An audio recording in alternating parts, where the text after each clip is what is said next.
live from three separate studio apartments. It's always sunny in Hollywood. I'm your host, Red Drumarts. Why don't the rest of the I don't know tenants? I am tenant number the second, Patrick. I'm just here for the cheese crackers. My name's Lugia. Yes, and today we're going to be talking about the 1960 Billy Wilder romantic comedy classic, The Apartment. But before we get to that, Yeah. let's jump ahead a bit to 2024. You guys know what's happening in 2024? The Sonic 3 movie. Avatar 3.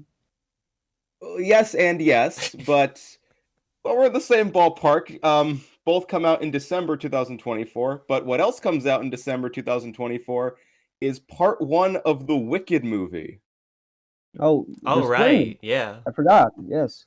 Cool. We briefly brought this up way back when they announced the main leads, but this past week, like literally for days straight, they announced new members of the cast. It was pretty crazy. I'm not going to list everyone, but there are two notable additions that I find quite fascinating. One is that the Wizard will be played by Jeff Goldblum. Yes. That's an interesting choice. It is. I can get down with that. I've never heard him sing. I'm sure he has in something. I don't doubt he has, but I can't think off the top of my head. Unless it's been a while. There's not a musical number in Jurassic Park, is there? No. All right. It looks like he does have a musical career. So yeah, he can sing. But the other casting choice that stood out to me is Ethan Slater from the SpongeBob musical. Oh, interesting. Okay, He's Jeff Goldblum was in the Broadway musical Two Gentlemen of Verona, and this was in '71. So actually, one of his earliest things was a Broadway musical. What do you know? It all comes full circle.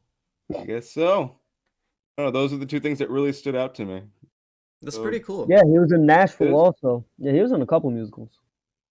All right, so I guess I'll have to look into that. Otherwise, I mean, there's other people, but those are the two ones that really stood out to me the most. Jeff Goldblum and Ethan Slater. Yes, together at last. All right, I've had my fun. That's all I wanted to say. What do you got? I've got no news. Got no news? I guess we're gonna jump straight into it then. Yeah, All right. I don't know. Elon Musk announced that Twitter is going to have 4,000 character limit instead of 280, so it's basically just going to become Facebook.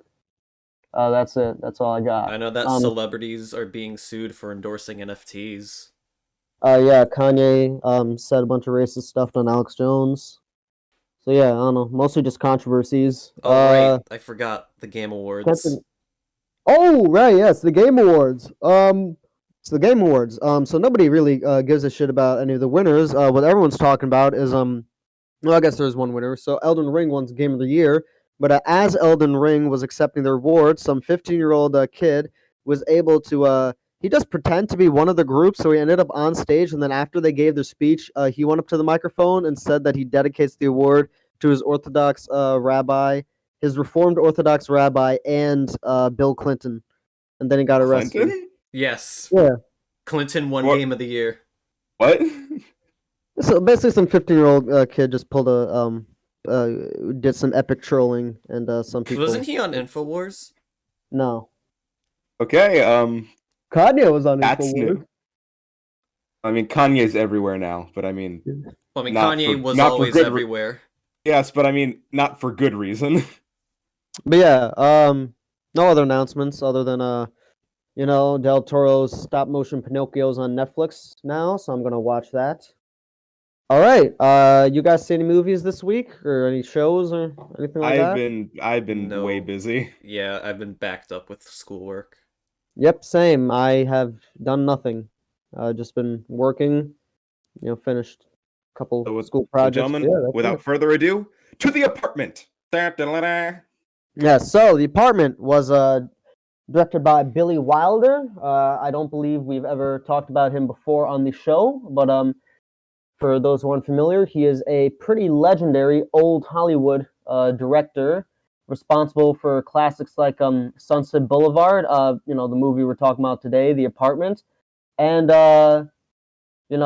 Some Like It Hot and Double Indemnity. I'd say those are his four Those are his four most popular, but he's just got a ton of classics. Worked with Audrey Hepburn and Marilyn Monroe.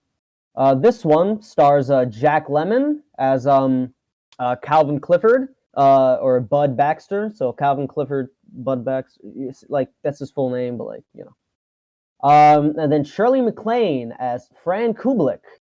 And those are the two principal main characters. He's often stated this is actually his strongest screenplay. And brief plot synopsis. It basically follows a insurance clerk who's trying to climb the corporate ladder, and it kind of starts off this sort of high concept idea where he basically lets his bosses, who are all having affairs, use his apartment to not get caught. From this, it slowly spirals into this love story between two very broken people, and it's very clever. Had a ton of acclaim and was commercially successful despite the controversial subject matter. It won Best Picture, Best Director, and Best Screenplay at the Oscars. It eventually became the basis for the Broadway musical Promises, Promises from 1968, so about 8 years later. And it's widely regarded to be one of the greatest films of all times. It was one of the first 28 films to be in 1994. It was in the National U.S. States Library of Congress Natural Film Registry, and the AFI's Sight and Sound. It's appeared on pretty much all of Sight and Sound's lists. So yeah, that's a lot of acclaim. So I guess the question is, did it live up to the hype for y'all? Actually, let me ask, Lugia, have you ever heard of this movie before? I believe Red mentioned it very briefly, but before then, no. Nor have I, but okay, I went into this movie not knowing anything about it. This was surprisingly darker than I thought it would Yeah, be. especially near the end.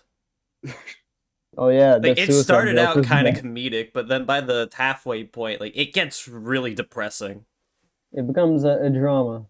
And I'm not gonna lie, it really felt like I was watching two separate movies. Because the first half was basically this comedy about Bud trying to climb up the corporate ladder and, get the executive position by getting cucked out of his apartment all the time by the higher-ups. And then the second half, while it is more engaging romantic-wise, it's a complete mood shift, and that caught me off guard. I feel it's like pretty funny throughout though. It's just it takes the serious stuff seriously, which I think kind of makes it earn a bit of cred with me. I don't know. So what did you think of the I guess the performances? Because it's like the main thing. What did you think of the characters and the performances? I thought everybody did a really solid job with their performances. Bud was a little more eccentric than I'd like him to be, especially given the positions he's in, but it also makes him a very engaging character throughout. So part of the reason I really love this movie is just I love the main two characters. I think Jack Lemmon is just incredibly charming, and Shirley MacLaine is Fran Kubelik is like honestly one of my favorite characters in film. I could so easily see a character like Bud being played nowadays by Matthew Broderick. Yeah, yeah. Kind of reminds me of like every character that Dick Van Dyke played without, being Dick Van Dyke. Yeah, this probably influenced Dick Van Dyke a bit. Who knows? Yeah, a lot of Jack Lemmon's performances kind of have this likable element to them. If you ever seen The Odd Couple. So I guess overall, did you guys like the movie? Yeah, I did like it. I came out with like positive thoughts. All right, so it's just it was not what I was expecting it to be. Well, then again, I didn't know what to expect with a title that's just The Apartment. That could be anything. Well, what did you expect when you saw The Room? Oh, in terms of tragic love stories named after a location, I'd say this is definitely one of I the don't know. best. I knew more about The Room before I saw it than I did about this movie before I saw it. I mean, true, yeah. The Because Room's with reputation precedes with itself. Yeah, because I'd heard people talk about The Room and like You know, a lot I'm of the cool with infamous you guys scenes, like but looking I stuff have up never about the heard of movie I beforehand. have You never don't heard of The have to go in Apartment blind. before. Yeah, I'm cool with you guys looking up stuff like about the movies. You don't have to Honestly, go in blind. I mean, I yeah, like going in blind. yeah, I'd like going in blind too. All right. So you mentioned it was dark, but I felt the comedic stuff never left. Like for example, at the end, you know, they kind of set up, you know, the fact that he has this gun and that he's like depressed and all that stuff. And then like as Miss Kublik's coming to like run towards it, you hear like, you know, the gunshot. It's just like whine. I don't know. I thought that was like a Yeah, funny kind of the setup. champagne that got me. I'm not Yeah. gonna lie, that actually got me concerned because he's packing up his apartment. He pulls out the gun, puts it in a box, and I'm like, is he actually? No, he's not going to. Then when Ms. Kublik is walking to his apartment door, you hear the bang. I'm like, holy shit! Then he opens the door. Oh, whew. Like, they got Yeah. me. They got me good. Yeah, I don't know. I feel like this movie has a lot of really good like setups and payoffs because I feel like they do stuff like that a lot throughout. Because like with the mirror and stuff, like the mirror scene I think is actually one of the best scenes in the movie, just because like you see him you know bragging to Miss Kublik about like this relationship, about how he's you know helping this guy, and then he finds out that you know through the mirror realizing this that he's you know hurt, that he was effectively kind of like hurting this girl that he likes, you know, through his comments and stuff. And I don't know, I thought it was a pretty clever reveal. I don't know, did you guys expect it? Not I really. said, no, I can't say I did. Yeah, I don't know. I thought this movie is But like, yeah, that was a nice addition. yeah, even though this movie has a major tone shift halfway through, like I thought it was a very like incredibly tightly written script, and I can understand why Billy Wilder thinks this is his best written film. I think it was interesting this movie's take on the whole sleeping with the boss thing. Like it's not even him, it's his apartment. Yeah, what I found interesting is that this is arguably one of like the first like movies about like some sort of like Me Too s thing, but it's like surprisingly progressive considering how it is unbelievably sympathetic towards Miss Fran. Like she is clearly like the character we're supposed to feel the most for throughout this film. Yeah, it's interesting seeing a movie like this made like You know, 60 years 19, ago in a post Me Too world. Holy shit, this really was 60 years ago. yeah, 62. me too. And I think they do a fine line with making you know Jack Lemon's character still likable despite you know this kind of skeevy situation he's in. So yeah, I don't know. I feel like this movie walks a bunch of tightropes, and I can see why it may like not fully land with y'all, but I don't know. I find it impressive, and I really connect with the characters and kind of the emotions of it all. Also really like how it's shot, just like the way they frame the characters. I think is pretty good. A lot of like you know side by side shots, but like there's like a little off kilter element to it. Yeah. Also, the way Shirley MacLaine just looks in the movie, that kind of short hair is a little you know different for the time. This was made like right at the This was made like in 1960, but like you know clearly it took a bit of time before it transitioned into the you know the raging 60s. So it was still very much that you know 1950s clean cut culture. So I was like, immediately made her stood out. Yeah, I'm just saying. Mhm. I think some people say that she's kind of like become a basis for like a lot of women in romantic like leads, but I still feel like despite the fact that she kind of like formed this archetype, she's kind of like the start of an archetype. I feel like she's just incredibly strong because like she feels like a real person herself.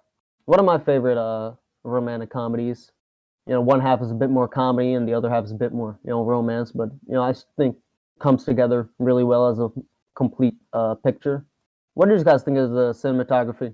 I thought it was good all around. I didn't really think anything wowed me, but I don't know, it did its job. The shots of like the offices were like you know just the rows and rows of desks. I don't know something about that like Yeah, the I office liked scenes. aesthetically. You know, they had some clever stuff with the like I think my favorite shot is when he looks in the broken mirror shot, like right after finding out with Fran, because like you know, see his face kind of split in two. He looks like he has like two faces. I don't know. She likes it that way, though. Yeah, that was a cool shot. So I find it amusing that the Music Man is a plot point in this movie, like the show. Yeah, yeah. That just reminds me of like how much I really want to see the Music Man before it closes. While we're you know on musicals, so this later became a musical, but what did you guys think of the film's score? I thought it was interesting that little theme that plays at the beginning of the movie, like to symbolize his loneliness, and how that later comes back at the end when he gets promoted into the big office. Yeah, because I mean he gained the position he wanted, but he also kind of broke up with Fran, so it's like, what did he Yeah, really gain in the end? yeah. I Yeah, thought I really the like that. the halfway point was pretty brilliant with how they both this movie I think Billy Wilder himself even said this movie kind of explores a lot between like wants and needs. Like he wants the job, but what he really wants is Fran and all that stuff. And like the halfway point, they actually get what they initially thought they wanted. Just makes them realize that that's not what they actually want. Well, what's the word that his doctor used? I can't remember. That Jewish word for human being? I think it was I Jewish know at what you're least. talking about. I don't remember what the word was. It starts with Mensch, an M. What? mensch, be a Mensch? Bench, mensch, Mensch, yes. yeah, person yeah, of yeah. integrity and honor. Because at the end of the movie, he refuses to give his boss the key to his house, and he says, Right. I'm gonna be a mensch now." Oh, that was another clever thing. So you notice how the boss to the the key to the corporate bathroom, and the key to the apartment, they look the same. So in that scene, I initially thought that, or you could initially think that, when he gives the key, he's giving the key to the apartment, but no, it's the bathroom key, and it was like because he quit, and I was like, okay, that's a clever. The cinematography isn't like crazy, but I think like the way they like use some of the shots and like choices of like props and stuff is pretty clever. Feels like this is gonna be like a short episode. I don't really have much else to say. Nor did I. I mean, I did like the movie. I thought it was really good, but I don't really have a whole lot to say. Did it get you in the Christmas vibes, Christmas mood? There wasn't really a whole lot of Christmas vibes from this. Yeah, no, but it takes place on Christmas technically. This place like the last week of the year. And other than like the Christmas tree in the apartment, there wasn't a whole bunch of Christmas imagery. The antagonist had Christmas with his sons. Yeah, there was a plot point with that lady who sends him fruitcake every year on Yeah. Christmas. What did you think about the mental health portrayal with Fran? I think it was the leading factor into the tonal shift, but given that Fran's character goes through a lot with what's his name, Jeff, I think it was necessary to establish the drama in her life. I thought this movie was like very melancholic with like kind of the bittersweet kind of love thing going on, and then at the end, it's ultimately a happy ending. But they keep like playing with you a lot. No, I liked it a lot. I was just gonna say one thing I really appreciate about this movie is how, like, In the Mood for Love, it's a love story that isn't very physical. Yeah, that's also Like one of my favorites. So I don't know, they maybe don't I'm that's just the kind of musical. That's just kind of the romance flicks I like. like they don't even really share a kiss. I mean, she kisses his forehead at one point, but that's really it. And then he gets punched. I think it's pretty refreshing to see love stories like that. Yeah, just a warm atmosphere rather than Hmm. Where it's more yeah. about conversation than intimacy. Or at Yeah. least physical intimacy. You think you guys ever will have an interest seeing it again? Probably. Yeah, I'd Yeah. say I would. And now that you're more aware of its tone and what its whole deal is. Okay, one more I guess question is so Billy Wilder, he's a very like influential director in like while he himself hasn't made like a ton of musicals, he's very influenced to the musical genre. I just want to know what your like thoughts are, Patrick, overall on the kind of direction, like visually, the old Hollywood kind of style. It's funny you say that because there's something about the way old movies were made that just feels more natural to me. I don't know, because a lot of how old movies are set up, filming wise and editing wise, it's a lot of long continuous shots. That's just mainly people talking.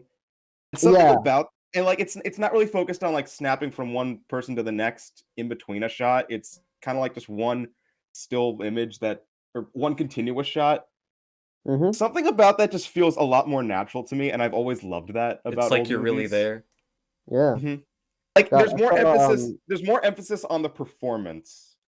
I saw His Girl That's Friday. not to put down movies today by any means. It's just something about the way black and white movies were Yeah. that Yeah. Honestly, no, really I think stands out to that's me. good. That's actually one of the reasons why I think Steven Spielberg in particular is like a very good director, is because I think he has a bit of that old Hollywood style. Because he actually surprisingly does a lot of long takes in his flicks, and like, then his West Side Story thing, proved he could do a musical. So yeah, I don't know, that old I Hollywood feel. style. There's a I lot. guess I just feel like simplicity is the key.